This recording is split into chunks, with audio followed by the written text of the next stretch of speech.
दोस्तों, इजराइल दुनिया के सबसे छोटे देशों में से एक है, लेकिन इसकी गिनती सबसे शक्तिशाली देशों में होती है। ये एकमात्र ऐसा देश है जो चारों ओर से दुश्मन से घिरा हुआ है, और उसके दुश्मन भी ऐसे हैं जो मौका मिलते ही इस देश को खत्म कर देना चाहते हैं। इस सब के बावजूद 1948 में दुनिया के नक्शे में आया देश अपने दुश्मनों के लिए किसी बुरे सपने से कम नहीं है। इजराइल देश के लोगों के बारे में कहा जाता है कि वे स्वाभिमानी एवं देशभक्त होते हैं, और इन लोगों की देशभक्ति के कारण इजराइल आज अरब देशों की आंखों में आंखें डालकर जवाब देता है। दोस्तों, आज की इस वीडियो में हम आपको इजराइल देश के बारे में कुछ ऐसी रोचक बातें बताएंगे जिसे आप लोगों का जानना बेहद जरूरी है। लेकिन वीडियो स्टार्ट करने से पहले दोस्तों, हमारे YouTube चैनल को सब्सक्राइब कर बगल में दिए गए बेल आइकन को जरूर दबाएं। दोस्तों, इजराइल की स्थापना 14 मई 1948 को हुई थी। लंबे समय के संघर्ष के बाद यहूदियों को फिलिस्तीन के कब्जे से आजादी मिली और एक नए स्वतंत्र राष्ट्र की स्थापना हुई जिसे इजराइल नाम दिया गया। इजराइल शब्द का प्रयोग बाइबल में उससे पहले से ही होता आ रहा है। बाइबल के अनुसार ईश्वर के फरिश्ते के साथ युद्ध लड़ने के बाद जैकब का नाम भी इजराइल रखा गया था।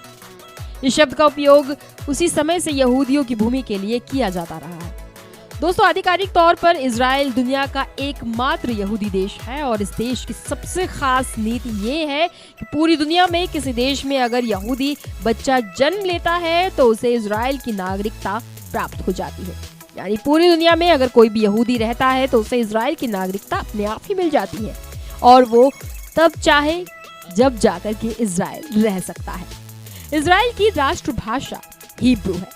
दोस्तों, हमारे देश में लोगों को हिंदी बोलने पर शर्म आती है, लेकिन आपको जानकर हैरानी होगी कि हिब्रू भाषा का अंत मध्यकाल में ही हो गया था और उस भाषा को सीखने वाला भी कोई नहीं बचा था।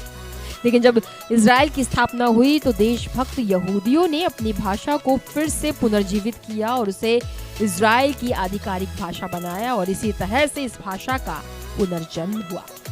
दरअसल आंकड़ों के अनुसार इजराइल की कुल जनसंख्या 92 लाख के आसपास है। देखा जाए तो ये दिल्ली और मुंबई जैसे शहरों की जनसंख्याओं में से भी कम है। वहीं क्षेत्रफल के हिसाब से देखा जाए तो ये भारत के केरल से भी छोटा है। दोस्तों, इजराइल दुनिया का मात्र एक ऐसा देश है जहां के प्रत्येक नागरिक को मिलिट्री ट्रेनिंग लेना अनिवार्य है। इजराइल का प्रत्येक नागरिक, चाहे वो देश के प्रधानमंत्री का बेटा ही क्यों ना हो, उसे कुछ समय के लिए सेना में काम करना अनिवार्य है। चाहे वो पुरुष हो या महिला, हर किसी को कुछ समय के लिए मिलिट्री ट्रेनिंग लेना बहुत जरूरी है। 15 साल से ही इजराइल में बच्चों की आर्मी ट्रेनिंग शुरू हो जाती है।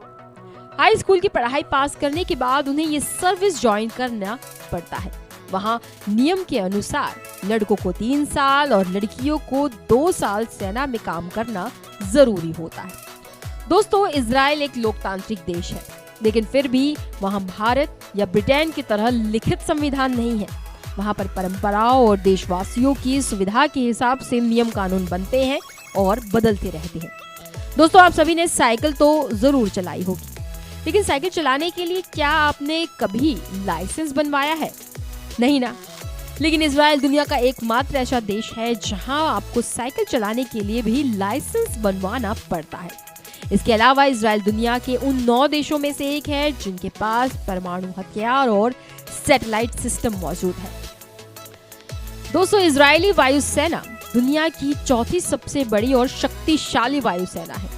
इजरायली वायुसेना की ताकत का अंदाजा आप इसी से लगा सकते हैं कि 1976 में जब फिलिस्तीनी आतंकवादियों ने 248 पैसेंजर से भरे हवाई जहाज को हाईजैक कर युगांडा ले गए थे, तब इजरायली सरकार के आदेश पर ऑपरेशन थंडरबोल्ट, जिसे ऑपरेशन एंटीबी भी कहा जाता है, चलाया था। इसमें इजरायली वायुसेना अपने देश से 4000 किलोमीटर दूर युगांडा में घुसकर सिर्फ 90 मिनट में अपने सभी बंधक नागरिकों को छुड़ा लाई थी। दोस्तों, ये दुनिया का एकमात्र ऐसा देश है जो पूरा का पूरा एंटी ब्लास्टिक मिसाइल डिफेंस सिस्टम से लैस है। यानी इजराइल की तरफ दागी गई कोई भी मिसाइल इजराइल पहुंचने से पहले ही नष्ट कर दी जाएगी। हथियार ही नहीं बल्कि विज्ञान के मामले में भी इजराइल काफी आगे है। मोटरोला ने अपना पहला मोबाइल फोन इजराइल में ही बनाया था। माइक्रोसॉफ्ट ने भी अपना पहला प्लैटिनम चिप इजराइल में ही बनाया था। इतना ही नहीं, दोस्तों पहली वॉइस मेल तकनीक भी इजराइल में ही विकसित की गई थी। महान वैज्ञानिक अल्बर्ट आइंस्टीन भी यहूदी थे। उन्हें इजराइल के राष्ट्रपति बनने का भी ऑफर दिया गया था, लेकिन उन्होंने ये कहते हुए इस ऑफर को ठुकरा दिया था कि वो राजनीति के लिए नहीं बने हैं।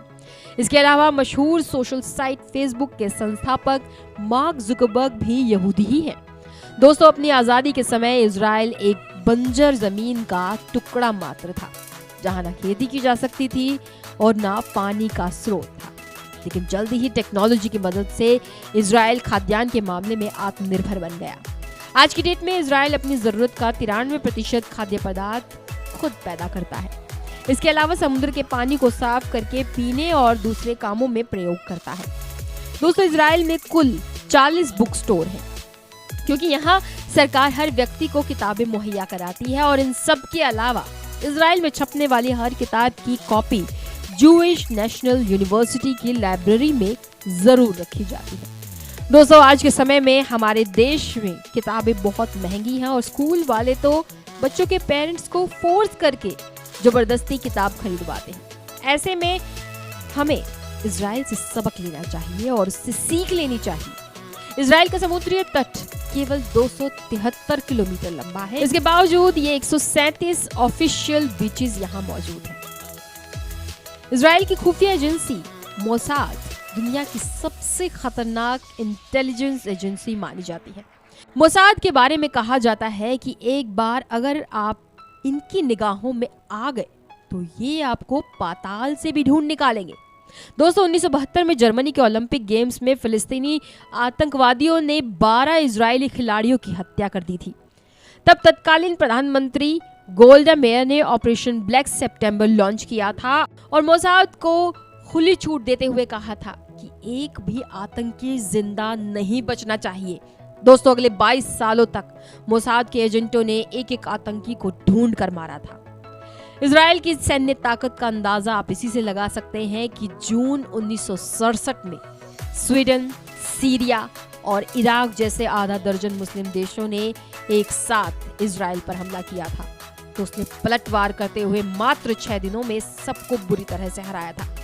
उस हार को अरब देश अभी तक नहीं भूले हैं। इतिहास में इस घटना को द 6 डे वॉर के नाम से जाना जाता है।